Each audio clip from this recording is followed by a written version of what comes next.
They say hindsight is 20/20ths, and looking back now, it's painfully clear just how blind I was to the cracks that had been forming in what I once believed was an unshakable marriage.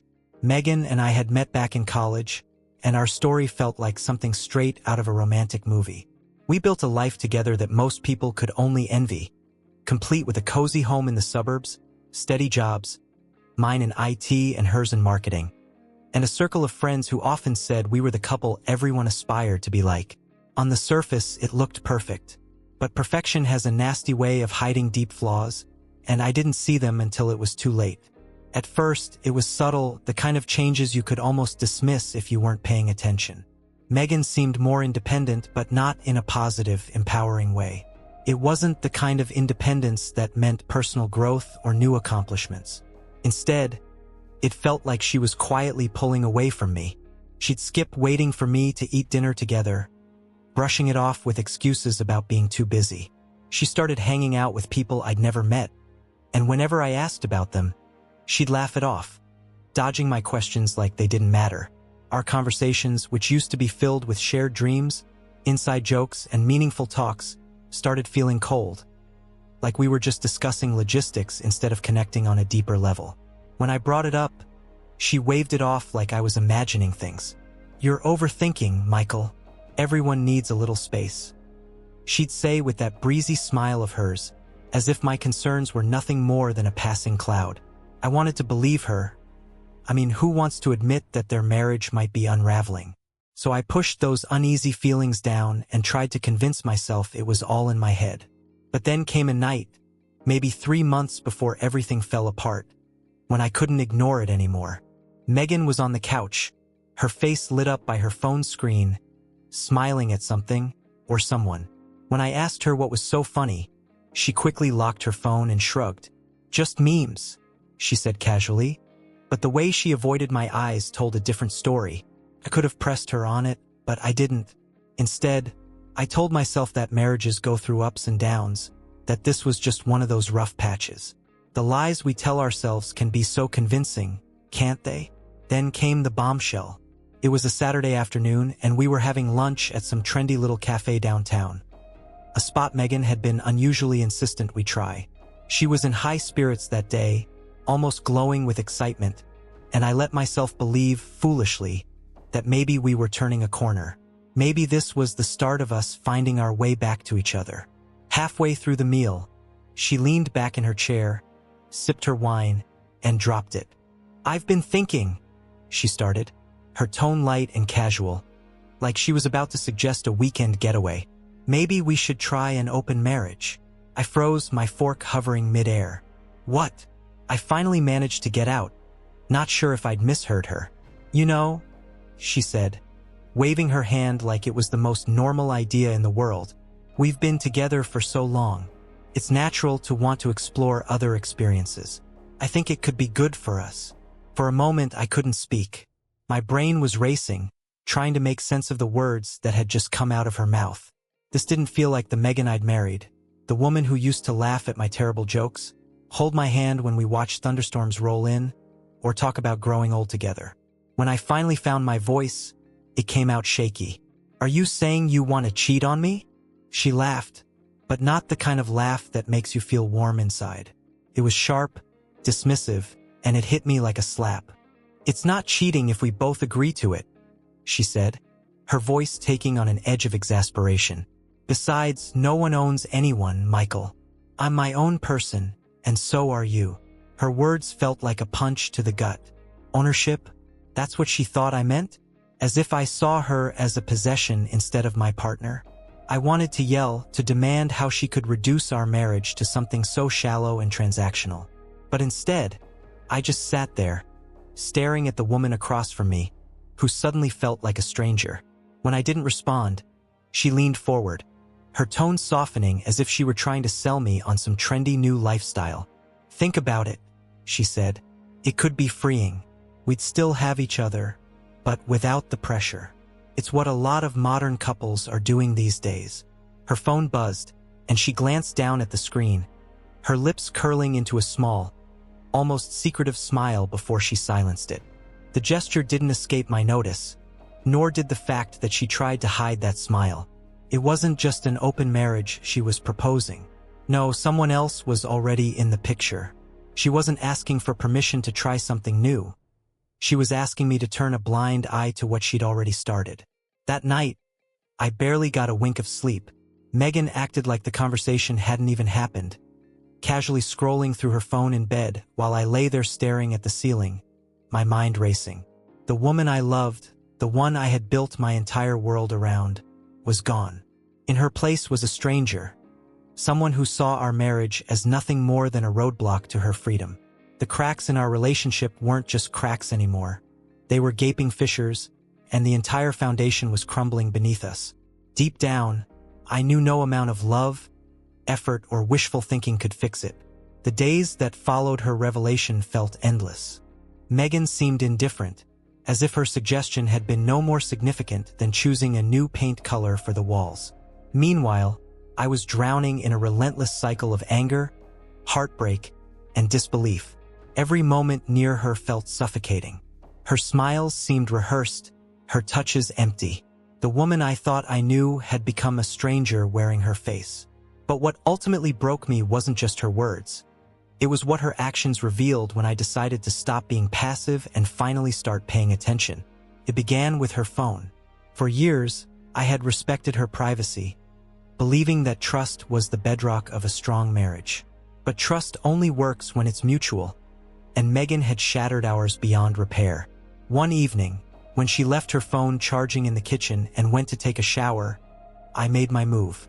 My hands shook as I picked it up, the password ingrained in my memory from years of watching her type it. Part of me still clung to a desperate hope that I'd find nothing, that my suspicions were just the product of a paranoid, overactive imagination. But what I found was far worse than anything I had let myself imagine. There it was, a series of explicit messages with a man named Andrew. The texts weren't just flirtatious. They were graphic, intimate, filled with inside jokes and plans for meetups. They weren't just having an affair. They were building something deeper, something that had no place outside our marriage. And then I saw it. The message that hit me harder than a punch to the gut. Can't wait to see you this weekend. Michael's getting clingy again, so I need the escape. Escape. That's how she saw me. Not as her husband, her partner, or the man who had loved her unconditionally, but as some kind of cage she couldn't wait to break free from. I put her phone down and sank into a chair at the kitchen table, my head in my hands. The anger came fast and hot, surging through me like a wildfire. I wanted to scream, to storm into the bathroom and demand answers, to make her feel even an ounce of the pain she'd inflicted on me. But I held back. I forced myself to stay calm because Megan didn't deserve to see how much she'd hurt me. Not yet. The next evening, I finally confronted her. I waited until after dinner, once we were both in the living room. She was scrolling through her phone again, completely oblivious to the storm about to hit. "Who's Andrew?" I asked, my voice calm and steady, though it took everything I had to keep it that way. Her reaction was immediate and revealing. She froze, her eyes darting toward me, wide with panic.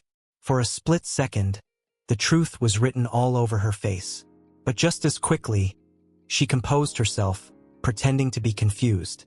"What are you talking about?" she asked, her tone almost too casual. "Don't play dumb, Megan," I said, pulling out her phone. I'd taken screenshots of the messages and sent them to myself as insurance.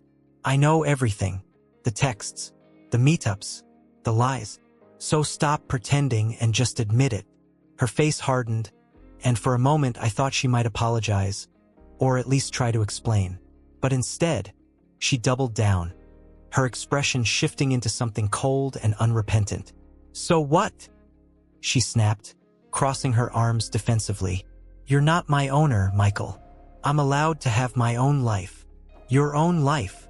I shot back, my voice rising with every word. "You mean sneaking around with another man while pretending to be my wife?" She rolled her eyes, the gesture so dismissive it felt like throwing gasoline on an already raging fire. "This is exactly why I brought up the idea of an open marriage," she said, her tone dripping with contempt. "You're so controlling.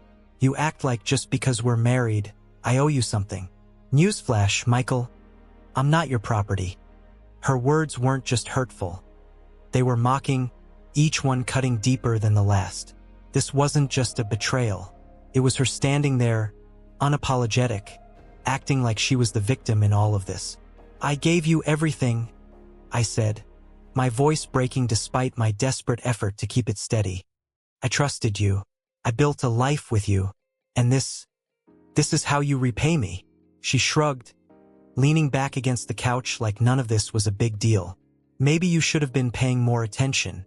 If you had, you'd have seen this coming. That was it, the final straw. Whatever love or affection I had left for Megan disappeared in that moment, replaced by something colder, sharper. It hit me then. The woman I thought I knew, the one I'd loved, was gone. What was left was someone who didn't care about the damage she caused, so long as she got what she wanted.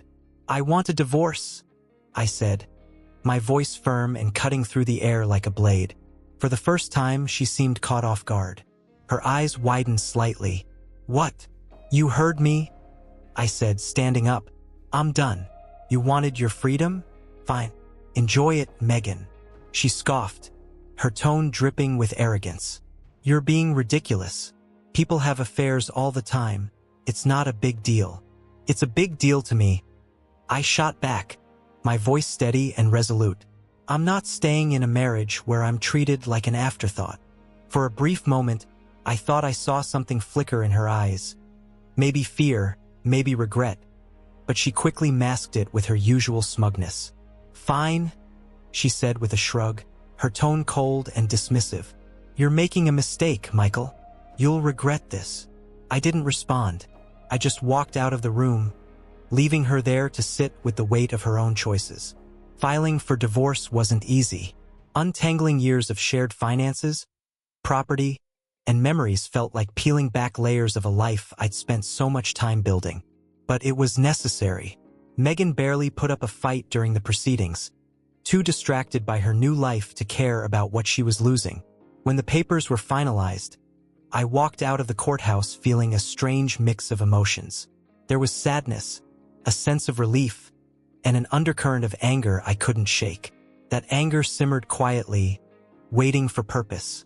Megan had hurt me in ways I never thought possible, and while I was determined to move forward, I knew deep down that someday, she would face the consequences of her actions. What I didn't know was just how soon that day would come. The weeks following the divorce felt like walking through a dense fog. I stayed in the same city, not out of attachment to her, but because it was my home. My job, my friends, and the small routines that brought me comfort were all here, and I wasn't about to uproot my life just because she couldn't honor her vows. First, everything reminded me of her. The smell of the coffee shop she loved downtown. The quiet hum of the house that now felt too empty. Even the dog park we used to visit together on weekends brought back memories I didn't want to face. But I refused to let her betrayal define me.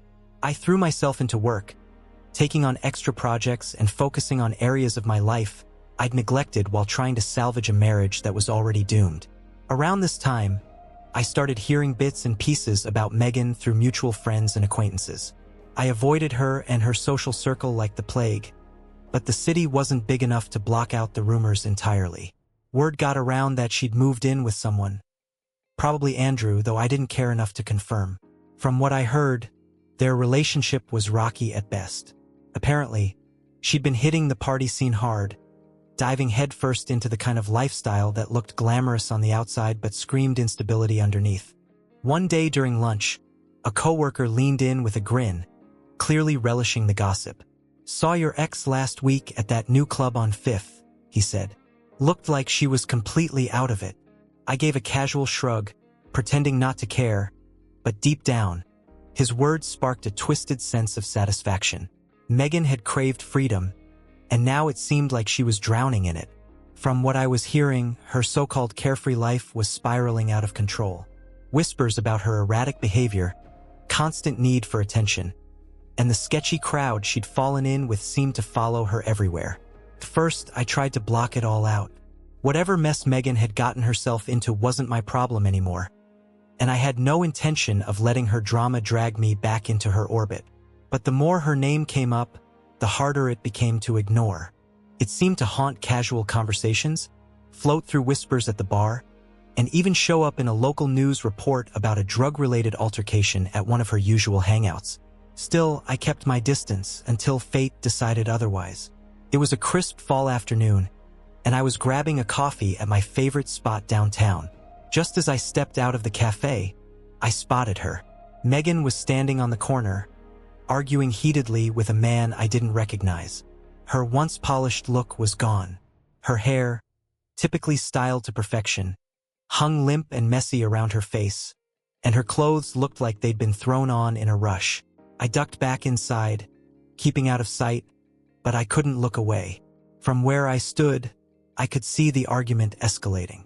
The man was tall and intimidating, gesturing wildly as he spoke, while Megan's posture screamed defensiveness, like she was cornered. For a fleeting moment, I felt a pang of concern, but it quickly vanished as her words echoed in my mind. I'm my own person. Eventually, the man stormed off, leaving her standing there, visibly shaken. She fumbled with her phone, her hands trembling as she made a call. I couldn't hear what she was saying, but her face said it all. Megan was in trouble. That encounter stayed with me. Part of me wanted to reach out, to ask her what the hell she was doing with her life and why she was so determined to throw it all away. But the smarter part of me knew better. Megan had made her choices, and I wasn't about to step in and clean up her mess. And then came the tipping point. It was a chilly Monday morning, and I was scrolling through my phone before heading to work when a headline caught my eye. DEA busts major drug shipment. 2 arrested in local operation. Curiosity got the better of me, and I tapped the link. The article detailed a DEA sting that had intercepted a massive shipment of cocaine being smuggled into the city. 2 suspects were arrested at the scene. My stomach dropped when I saw the names. Andrew Grayson and Megan Matthews. There was a photo, too. Megan, in handcuffs, being escorted by officers. Her face was pale, her eyes wide with fear. Gone was the confident, untouchable woman I used to know. What stared back at me from the screen was vulnerability. A look I hadn't seen from her in years. I stared at that image, a storm of emotions brewing inside me. Shock, vindication, even a faint trace of pity. But above all else, I felt satisfaction. For over a year, Megan had treated me like I was beneath her, like I was the problem in her life. And now, there she was, sitting in a jail cell, caught up in a mess far bigger than she could handle. As the story unfolded, it became clear that Megan's involvement wasn't some one-off mistake. She had been living with Andrew, who turned out to be a mid-level player in a drug trafficking ring. According to reports, Megan had been helping him launder money and move packages. Whether she got involved out of desperation or plain stupidity didn't matter. It was a textbook case of arrogance clashing with reality. Megan had always believed she could outsmart her problems, that her charm and looks would shield her from the fallout. But now, she was facing serious charges. Possession with intent to distribute, money laundering, and conspiracy. The potential sentence? Decades behind bars in federal prison. And the best part? She had no idea what was coming next. I realized then that I wasn't done with Megan. Not yet. After everything Megan put me through, just watching her face justice didn't feel like enough. I wanted her to feel the full weight of the choices she had made. I wanted her to understand that the man she'd discarded and mocked as controlling still had power. Power I fully intended to use. But I wouldn't act out of anger or recklessness. This would be careful, calculated, and deliberate. By the time I was done, Megan would have nothing left to hold on to. Let the games begin. Megan's arrest quickly became the talk of the town. The woman who had once flaunted her superiority, bragging about her freedom and independence, was now splashed across news channels and online headlines, her name forever tied to a failed drug operation. Everywhere I went, I overheard people talking about her. At work, coworkers whispered about the story in the break room. At the gym, people scrolled through their phones, muttering her name under their breath. Megan had always craved attention, and now she had it, but for all the wrong reasons. At first, I told myself to stay out of it. The courts would handle her, and she'd get what she deserved. But the more I thought about how she had humiliated me, dismissed me, and treated me like an afterthought, the more I realized that letting fate take its course wasn't enough. I had resources, connections, and time to plan. Her life had already spiraled, but I wanted to make sure it hit rock bottom. The first step was to understand the full scope of her situation. I started digging into the case, pulling every piece of information I could find. Public court records, media reports, and even rumors from people who had known Andrew. What I uncovered only solidified my resolve. Megan wasn't just some clueless bystander caught up in Andrew's schemes. She was an active participant. According to the investigation, she'd worked as a courier, transporting money and drugs between locations, and had even helped forge financial records to keep the operation running. The DA had them dead to rights. Andrew had tried to save his skin by naming bigger players in the drug ring. But Megan? She had no leverage. She was just another cog in the machine, and the prosecutors were coming down hard. Still, I knew Megan. She had always been a master manipulator, charming her way out of sticky situations and spinning stories that painted her as the innocent victim. I couldn't let that happen this time. That's when I reached out to Brandon, an old college friend who worked in law enforcement. He wasn't directly involved in the case, but he had access to networks and information that could give me the edge I needed. One evening over drinks, I casually brought up Megan's name. "Crazy, huh?" I said, swirling the ice in my glass.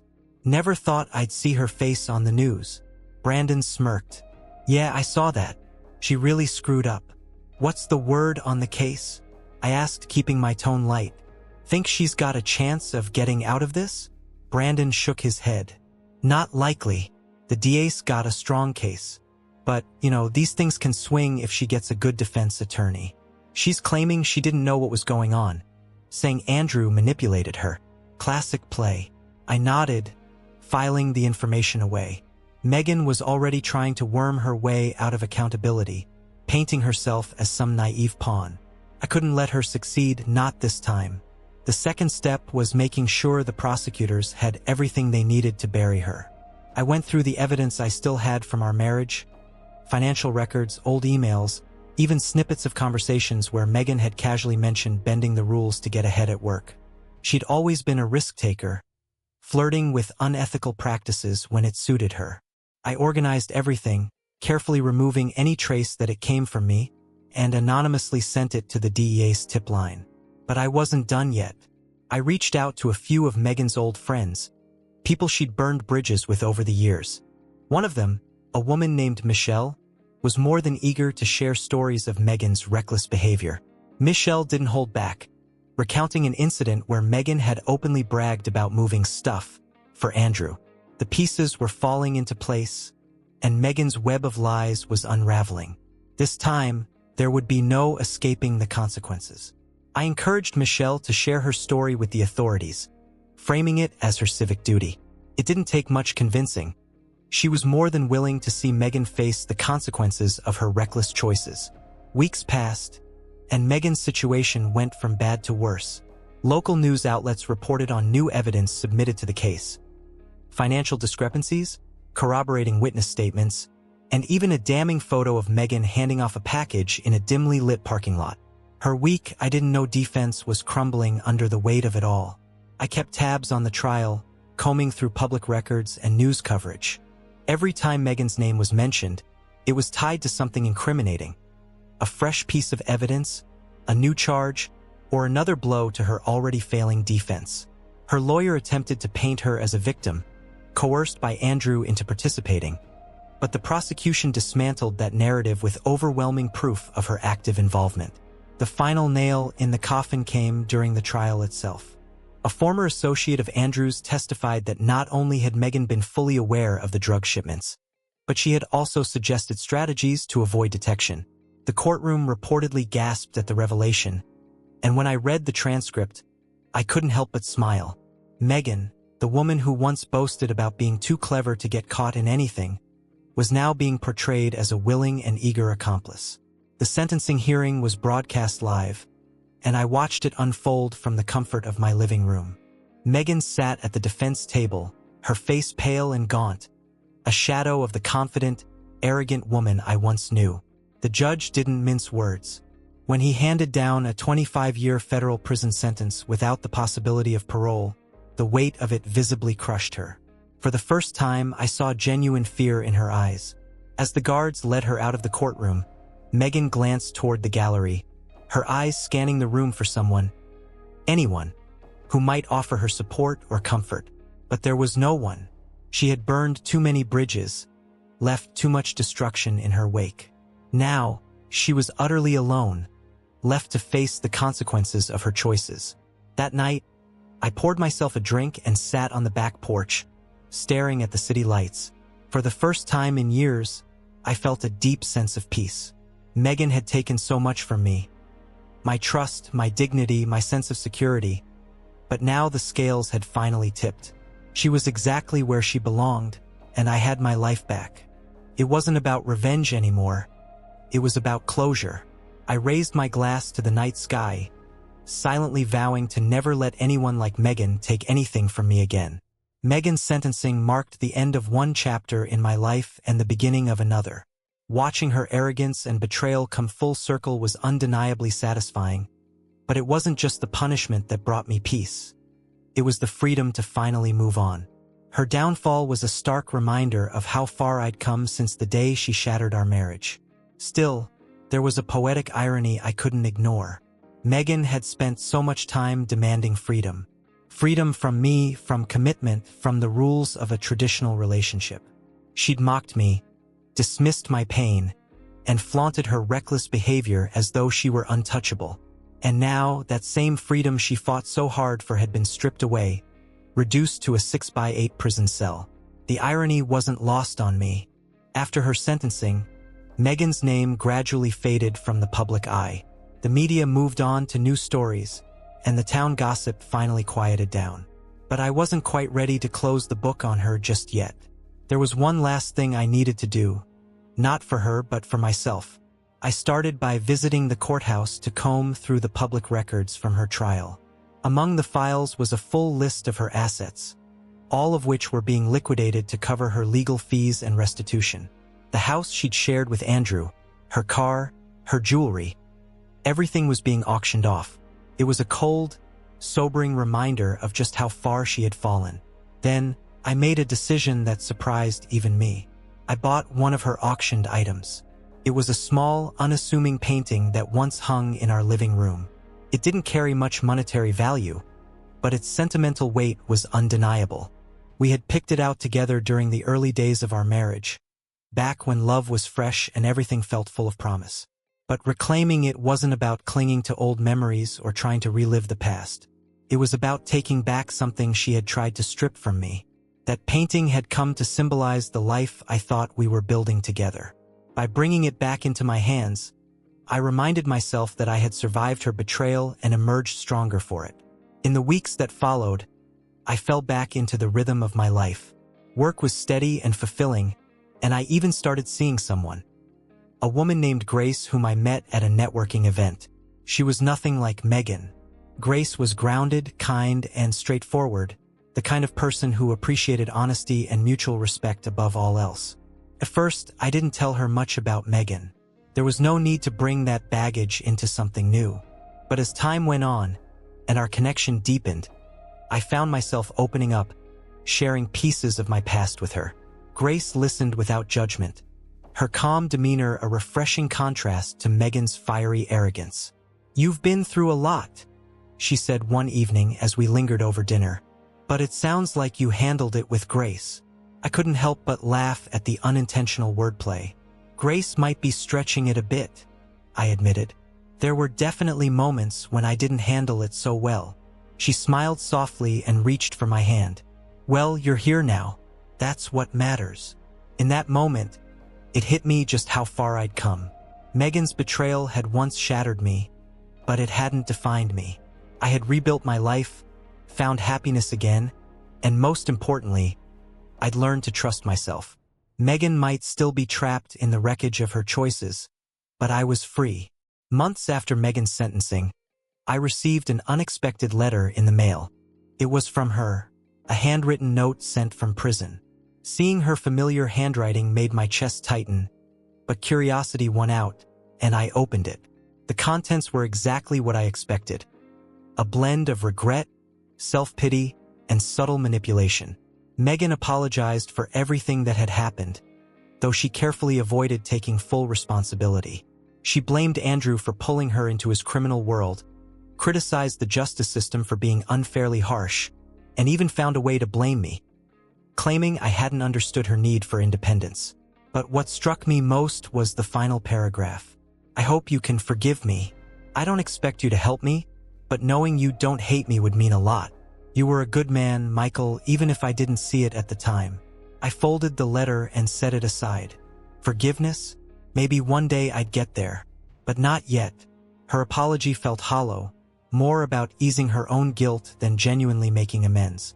Megan wasn't asking for forgiveness. She was asking for a lifeline, and I wasn't about to give her one. Rather than reply, I packed the letter away in a drawer. It wasn't worth my energy. Megan had made her choices, and now she was living with the consequences. I owed her nothing, not forgiveness, not closure, not when I was finally finding my own. A few days later, I passed by the painting I had reclaimed from the auction. For years, it had represented a love that had turned into betrayal, a constant reminder of what I'd lost. But now it meant something else entirely. It was a testament to my resilience, a symbol of how far I had come and how I had reclaimed control of my life.